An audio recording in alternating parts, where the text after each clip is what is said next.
Oh, thanks very much. It's great to be with you. I really jumped at the chance to come. At first I misinterpreted it and I said, I'm going to Lebanon. What have I done to deserve that? And they said, oh, Lebanon, Tennessee. And it's actually Lebanon. So can I say, today every Aussie in the room is an honorary Tennessean.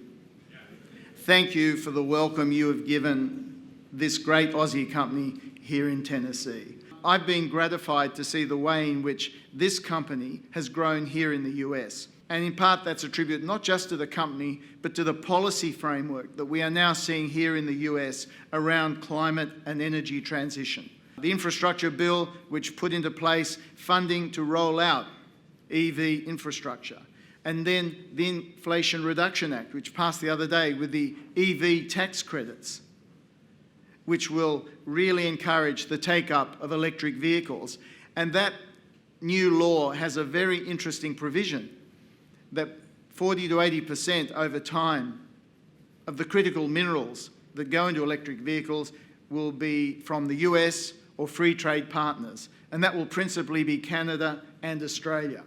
It's another example of how the US and Australia are working together at the frontier of innovation, the way we're working together in the new supply chains of the climate and energy transition. Australia, since the change of government, has also upped the ante in terms of its climate policies. We've got higher commitments to emissions reductions, which we've now put into law.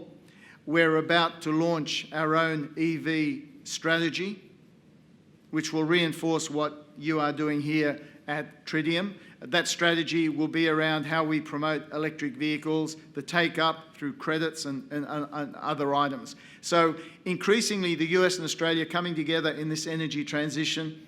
In Sydney in July, Secretary of Energy Granholm penned a low emissions technology partnership with Australia. That partnership will cover areas like hydrogen, direct air capture, long duration storage.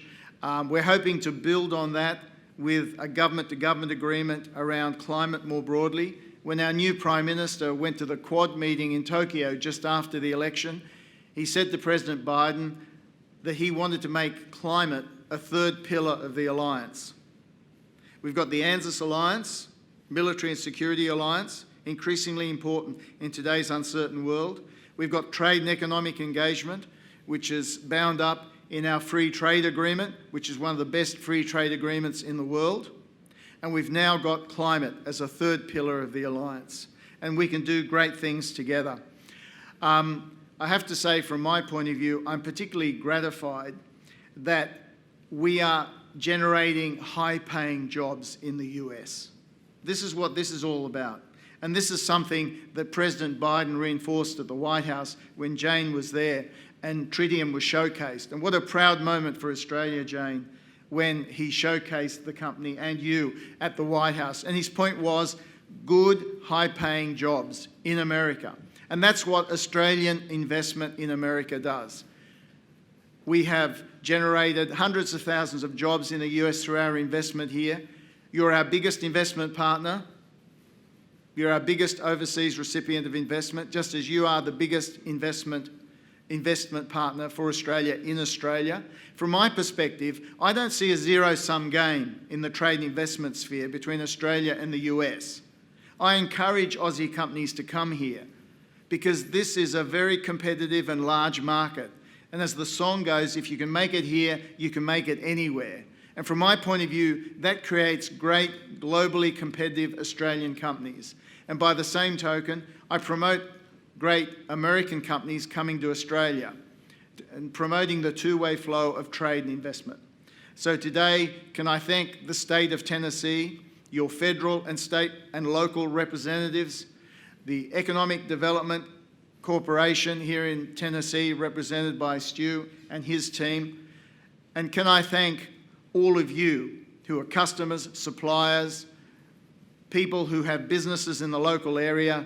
You are creating a powerhouse here in Tennessee. I see that wherever I go. There's a great dynamism to the place.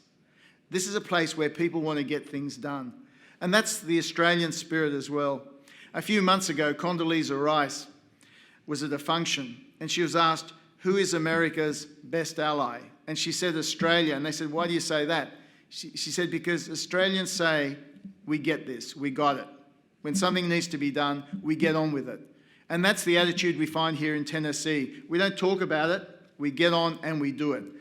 Ladies and gentlemen, you should be really proud of what you've built in Tennessee and what is on the horizon.